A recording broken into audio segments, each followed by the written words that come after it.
Oh, it's a great night. The Giants are doing great, 7-0 in their hunt for a division title and a home semi-final berth. We've got one crowded Giants media centre. We've got both our special comments gurus. We've got Soup Dog Scotty Pratt, but joining us, Craig Watts. Craig, how are you enjoying your Heritage Night? What a great night. I arrived. Hi, Phil. Hello. How are you? Hi, Craig.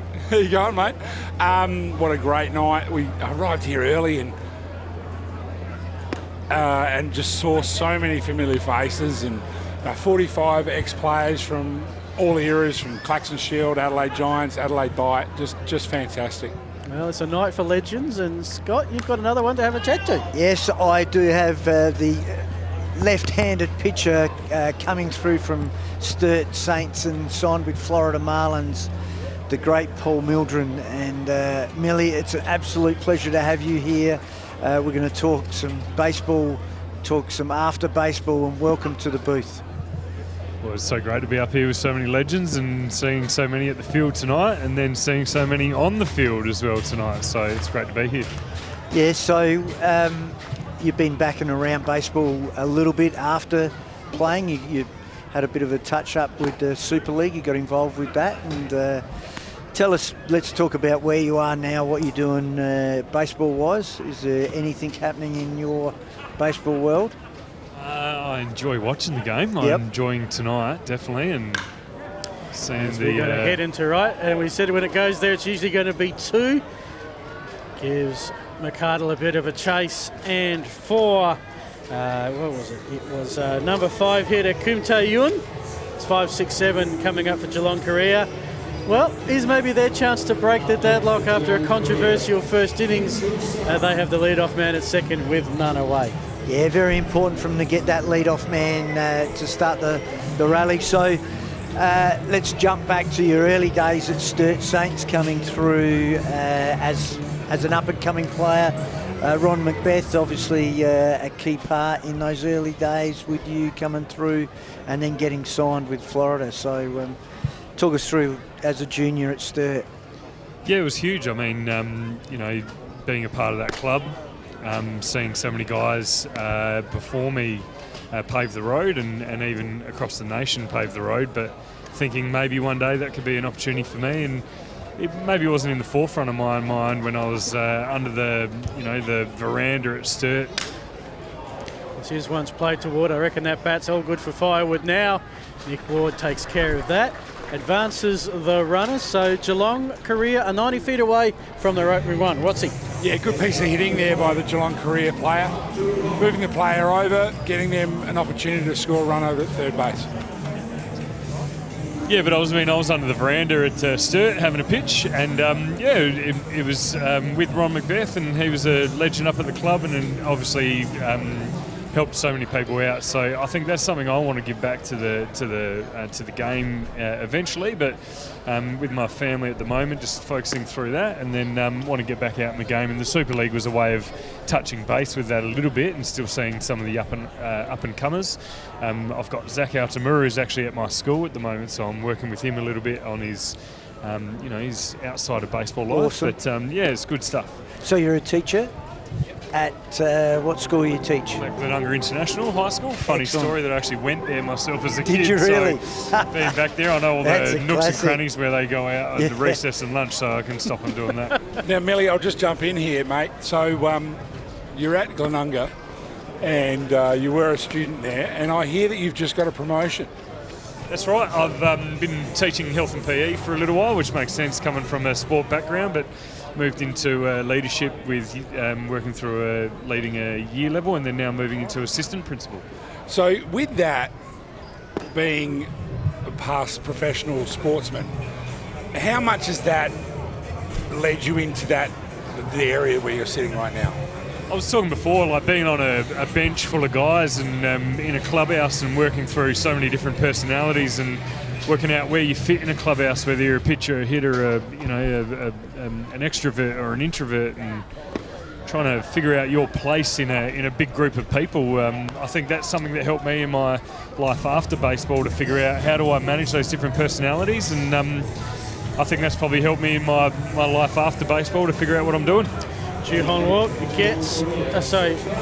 Park gets a walk to first.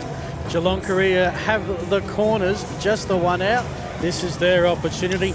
Coming to the plate, their number 8 hitter, Cho Hyung-woo. So you come through Sturt Saints and you're always a pitcher? Was that always your goal? I mean, being left-handed helped me do that. So that was something that always kind of pigeonholed me a little bit, only being in the outfield, first base or on the mound.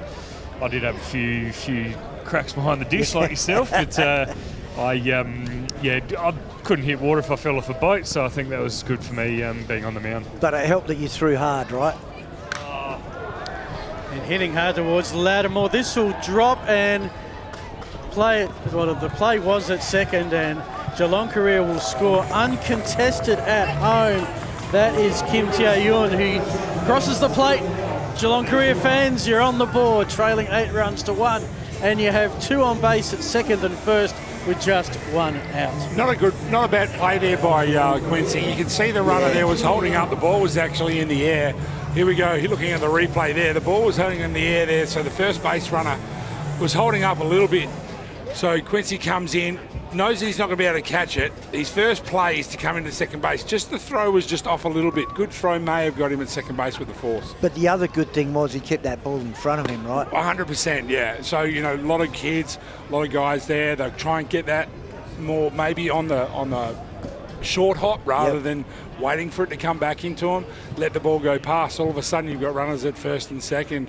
With 1 out rather than first and second and third with 1 out rather than first and second. And at the plate right now, the designated hitter in the 9 hole. Don't see that too often. Lee Jae-young. So the dream that we all aspire to as baseballers is to get that professional contract. Talk us through the moment that happened and how that all came about. Being 16 years old. Oh, a lovely punch out. I like to see that as a picture. So, Pratty, before he answers this question, I'm a bit worried that our jobs might be in jeopardy because I've always talked about how Mildren's voice I love the voice. Is one of the best and deepest voices that I've ever heard. It's a beautiful, subtle voice. And I'm sure that works for you at school, mate. Like when you're talking to your students, you're very structured with your school, with your chat. Tonight, very good. Yes, have to add you to the rotation. That's right, maybe. I'm always keen to come out and have a little gander and have a chat about baseball. Love watching Dylan. He's working the inside part of the plate to the lefty, but away to righties, and watching him work that. And this has been a bit of an inning where he's given up a run, but he's Did you actually play with Dylan? No, not at all. I've watched him when he was with the Perth Heat, I believe. Yep.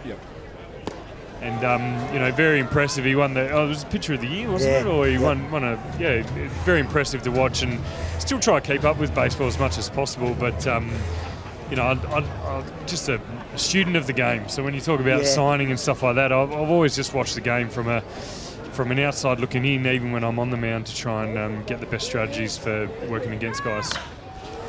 This one is played. Wingrove says thank you very much. Does his own laundry. Foul ball. Which is an interesting thing because a lot of times, say to pitchers, don't think, just throw. and that's always that chat, right? And let the catcher call the game. But it's great that you are still thinking about that because we're trying to teach kids as today is don't make an adjustment per inning, make it per pitch, not even per at bat, but you've got to think about what you're doing and make that change. So a side note of you're a thinking pitcher as well. One thing that I've had a lot to do with you, Paul, over the years, mate. I was a Sturt boy myself, and I've watched you've grown up and you've come through the junior ranks, and you're a young 15-year-old pitcher coming through. When I was playing A grade and I was coaching A grade at Sturt. One thing that I've always admired about you is your leadership from a young age, but also, pitchers in general have just worried about their own little domain. You've always been that guy that's been that leader and but taken it upon yourself to actually be a leader, not only from the pitching point of view, but with the catchers and the outfielders and the infielders, and be that leader. You don't see many pitchers actually do that. You normally see, a middle infielder or a catcher or someone like that take responsibility. And one of the things that I've been so admired with yourself is the way that you've actually done that through your whole career. Is that something that you really wanted to work on, or is that something that just came naturally for you? I mean, when you say that and like looking back, knowing that, you know, you saw me at a time when I was probably like gallivanting around and not knowing what I was doing. But yeah, like, I mean, it's something that's been pretty innate, I'd say. And it's what I miss most, I reckon. I'd probably say not being around people and helping to pass on the same experience that I had in America and things like that, and probably being a bit selfish and focusing on my own family rather than being out here on nights when you're, you know, watching the game and being there on the bench. But that will come, though, I think. I think I'm looking forward to that. You made that quite clear with, you know, Sturt and also the Adelaide Bite when you finished your career, that's what you wanted to focus on. You wanted to focus on the next part of your life. You also... As we put that up towards the scoreboard, it will be playable for Mercado. That's the third out. No doubt about that one. We are halfway through the fifth, but Geelong Korea have got on the board. It's the Giants leading 8 runs to 1. Hope you're enjoying the Australian Baseball League. We've got a great crew, Craig Watts and Scott Pratt, and some baseball legends. Got a diamond dash about to happen. Yeah. Actually, we got to watch this because this is apparently the all-time record diamond dash. This is a record. Oh, wow. Wow. They keep coming out. They're still coming out. It's almost like a rabbit in the Someone's greyhound. got to eat it. Hey, Someone's Red gonna Boy's eat going it. to get him. It's the red T-shirt trailing by 2 lengths, but the grey hoodie wins. Red T-shirt second, It's great to black see. shirt third. So, Millie, let's just jump back because I love every guy that's got signed has got a different story to how they got signed. And Australian guys, it's unique because it's not a production, right? So, Florida, talk us through. I mean, yeah, like getting signed, I think it was the repetition of the making the state team over numerous years and being seen. But I think something I can probably help that I'm trying to pass on to younger players is, you said I threw hard earlier on, which I don't, you know, define hard. Like, I wasn't really throwing amazingly hard, but I think it was a lot about my probably composure on the mound or the way that I held myself that probably got me signed. Right. Not necessarily my talents as such, and I think there was a little bit of, you know, scouts talk to scouts, and one of the biggest things that I think they talk about is what you do when you're not being watched that helps you be signed, not what you do when you're being watched. And I think that's the biggest thing that I want younger players to know is that... It's great advice. Yeah, and it's the time that you put in. It doesn't matter what you do in your life, but in particular with baseball, about putting in those hard yards. Oh Se-Hun's night is done. He's replaced by Oh Gil-sung. And Geelong Korea have done this week after week. One replaced by another Just I'm Just sure to keep you on your toes, Phil. I'm sure there's a joke in there somewhere. We're back to the top of the order. 1, 2, 3 for the Giants. Nick Waugh. Actually, no, it's not. My apologies. Liam Spence. It's going to be 8-9-1 for Adelaide, gentlemen. So you get signed with the Marlins. Go over there. And just get chucked in the middle of it. You got 250 guys from all over the world, and you are just from different age groups. Some in AAA, been bound back down from the big leagues, versus guys that 16 years old myself in a clubhouse, like just not knowing what the hell's going on and what even to do in those situations.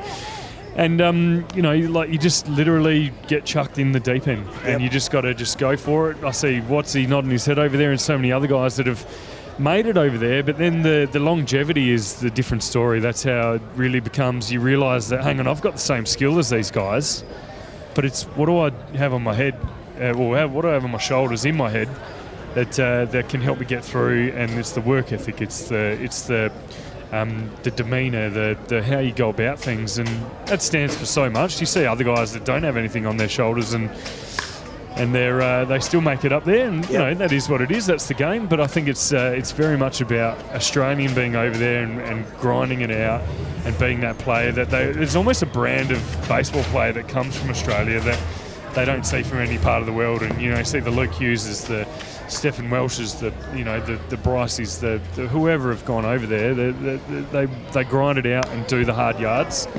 It's not just totally reliant on skill. One of the interesting things apart from that is with you, Millie, is playing against you, and you've always been known as as a nice guy. You're friendly to your teammates, you're friendly to the opposition, you're respectful to older people, younger people. But then when you get on the mound, you're like a bulldog.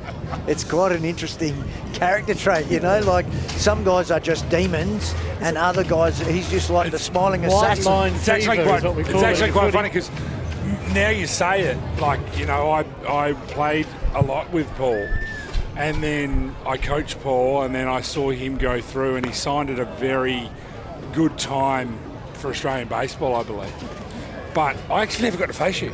Ever. Yeah. Like, you know, ever got to face you, you know, so, but I did really enjoy, I really enjoyed your competitiveness and so forth. I'm telling you, I had to switch that on. Like you switch it on. You'd strike everyone out and then you go in for a drink after the game. Hey, you want a beer? Hey, how you going? And it's like... because I struck everyone out. You didn't see me when I gave up bombs, you know. Yeah, you had that angry streak in you, though. Yeah. I mean, I think... When you came back and the ABL, so when did you finish playing in the US? 09, I got released. 09, so it was an interesting time. So no, well then, mate, we all get released, but it was interesting.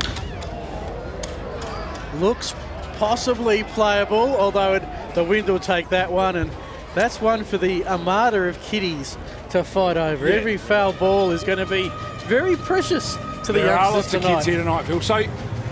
We look. So you got released in 09. That was the first year. The 10 was the first year of the current new ABL. And you came back. You're a bit more of a senior player. You were in the Australian squad. You had lots of things that you still could look forward to. You had World Baseball Classic, World Cup. Mm-hmm. As we see the pitch come down. So you had lots of things. Were you looking at possibly getting re-signed, or was there any ambition of possibly playing elsewhere around the world? Yeah, it's an interesting one because I saw so many players do it, especially within the Sturt realm. Like you had Tom Becker who went to the Netherlands and was an absolute bloody legend over there. More so than when he was playing professional baseball. Sure. And then you had Bryce who went to every country and every corner of the world play. And he dropped the little Peter Pan in there where you're trying to, you know, extend that youthfulness of what baseball can offer. But actually I'd credit it to my ex-girlfriend at the time. Lovely little back doory on the outside edge, I think there. Right this hole is 2 strikeouts in a row. But yeah, the ex-girlfriend at the time said, you know what, like maybe you, no, it was a fastball actually, blew it by him with a couple of little curb pieces in that at-bat against January. But no, she said, you know, think about university and what's the bigger picture of things. And I really focused in on Australia. I thought the whole game overseas was done. And I'd had a couple stints with France and coached the French team and went over there for just a little gallivant for a couple of weeks, thanks to Ryan Murphy. Little excuse me back to the mound. But that was it. So you coached as well. So you coached. Exactly, he's right in the middle of it. He's all over it. How good's that? So talk us about your coaching career, the little stint coaching. Yeah, no, I knew nothing of French baseball, and then I went over there. Ryan Murphy played over there, and Ryan Murphy was an ex-Adelaide Bite player, and he played over there, and we went from there. Awesome. And baseball's taken you to many parts of the world. Give us your highlights of that through, be it professional for Australia. What's been your pinnacle that you could say, hey, these are my top 2 or 3 things? Oh, look, number one has to be my story with Albert Pujols, where he just reigning MVP, and we faced him with the World Baseball Classic 06, Dominica versus Australia in Florida in the Orlando complex. And what you said before about making adjustments every pitch in every at-bat, I actually learned that from Albert Pujols. He, I pitched him and I got 0-2 on him and threw a change-up, and he looked like he almost split his spine with swinging through it. And I'm like, oh my gosh, beautiful. That was 0-2, so I got him I'm going to throw another one here. Throw your best. Jamie Nucky used to throw your best. So I threw him another change-up, and he had one hand on the end of the bat, and he flicked it past me. Almost took my kneecaps off because he hit it so hard with one hand. But he Made an adjustment. Made an adjustment. Yeah. Mind you, had one hand on the bat when he did it, but that was a beautiful experience to say that I got him 0-2, and I in my mind, I struck him out. Yeah, we'll take that. If you got your glove down, you would have caught it, right? What about World Cup, Baseball Classic? What have you got there? I mean, striking out 16 against the Spanish team, which probably, I'll take my hat off. They weren't really Spaniards. They were probably more islanders that were from Spain. But struck out 16 in the Netherlands and won an MVP, so that was pretty good. And Brycey let his bat go into the stands on that day. And then, Mike Piazza hitting a double off me. There's a few little good stories and bad stories, but I love those memories. And you do have such a decorated history or career, we should say, of elite baseball, and you come across some of these great stories. Feel like you start talking Albert Pujols and Mike Piazza, and it's an absolute pleasure to have Millie up here to talk to us and what you've been through, where you've been, and where you're at now. It's great. Just to let you know, we're at the top of the sixth. Adelaide leave 8 runs to 1. And it's going to be 2, 3, 4 in the Geelong career order. Siaho Cho, Kwon Kwong Min and Song Chan Oi. New pitcher on the hill. Dylan Unsworth's night is done. Jason Lott gets the outing. So let's talk about, we're here for Heritage Night.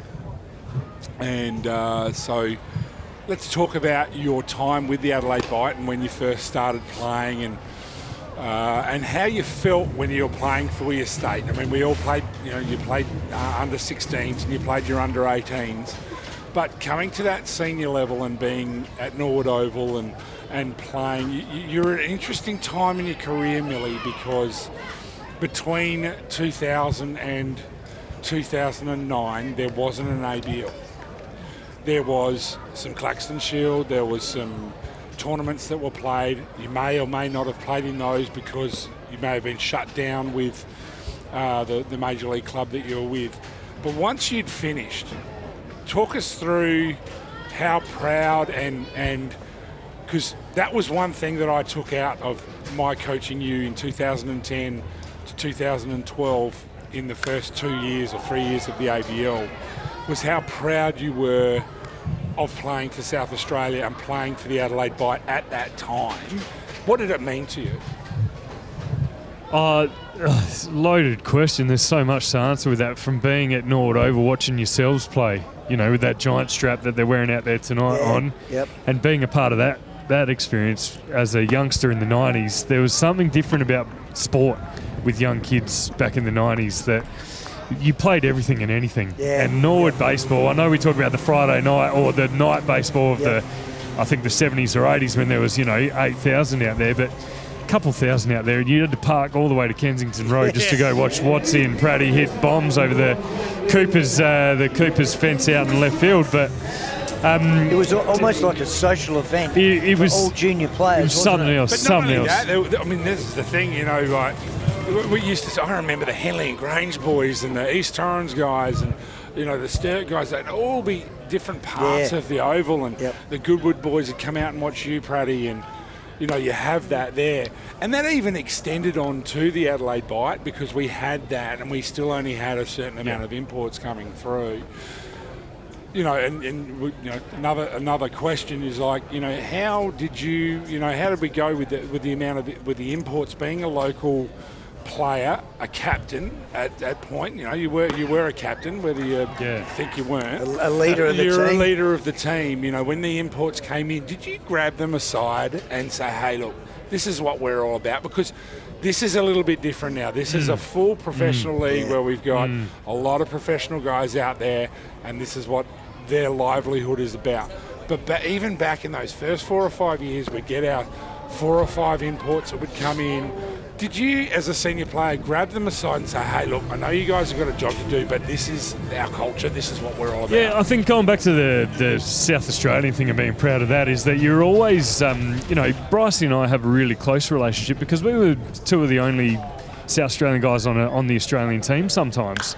You chuck Welshie in there, and we had a couple of trips away with him as well, and there's only 3 guys, and Eastern States get so much attention, and you want to, you don't want to harp on that. Like you got to earn your spot, and we were the guys that would represent South Australia, so you know that you would want to represent them well on a national stage. Then when you get in the state team and you got these young up-and-comers or guys that are, you know, really great that maybe have played university ball or something in America, then you get the professionals coming down. You want to make sure it's a good culture. You don't want to play on a team that has bad culture. This one is popped up, a chance for Spence to get under it and make the out, and that is the first out. And Xiao Cho, who was walked, remains at first base. Little question from left field, Millie. As a hitter, did you do much? I got a professional average, mate. So what do you tell? Yeah, what do you mean by that question? We've had Cole come up here, and we talk about Cole Alexander and Phil Alexander and their ability to pitch and hit and get rid of the DH and no DH and all that sort of stuff. So just to throw to keep in the theme of pitchers. I'm a traditionalist of the game, and I love having the pitcher hit because that brings a different element of even coaching. You got a guy in the fifth inning who's absolutely dominating on the hill, but can he get the guy over with a bunt? Is it a right time to bring in a pinch hitter? Do you make the change to your bullpen, and do you have the depth in your team to be able to do that? And I could hold my own as in terms of not. Like I said, I couldn't hit water off, fell off a boat if I was trying to hit for an average. But I could do the job, or more importantly, I could face 95 miles per hour and put it down for a bunt. That's a traditional. If you've got a good bullpen, or if you're pitching and you want to sustain your life in the minor leagues or in any kind of professional game, you got to be that all-round guy. You can't just be a pitcher and then, okay, I'm done. That's what I like about it. Well ducked by Lott. Chance for a double play. There it is. And just like that, Geelong Korea are retired in the sixth. It's an interesting point you make, Millie, and also Pratty.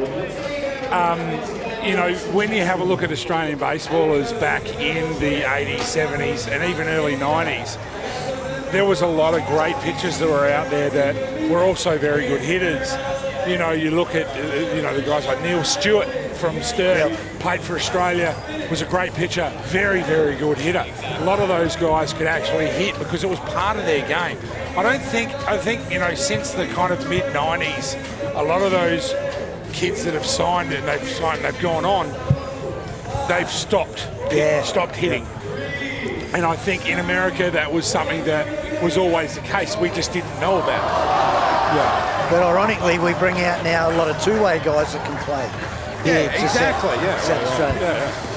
Well, Millie, it's been an absolute pleasure to have you here, and great to chat, and a great voice, and a great baseball brain, and a great career that you've had. And thank you for your time tonight, and thanks for coming up, mate. I appreciate you guys having me on. It's been beautiful. Thanks, have me Paul. back anytime. Yes, and we'll see you guys soon. Thanks.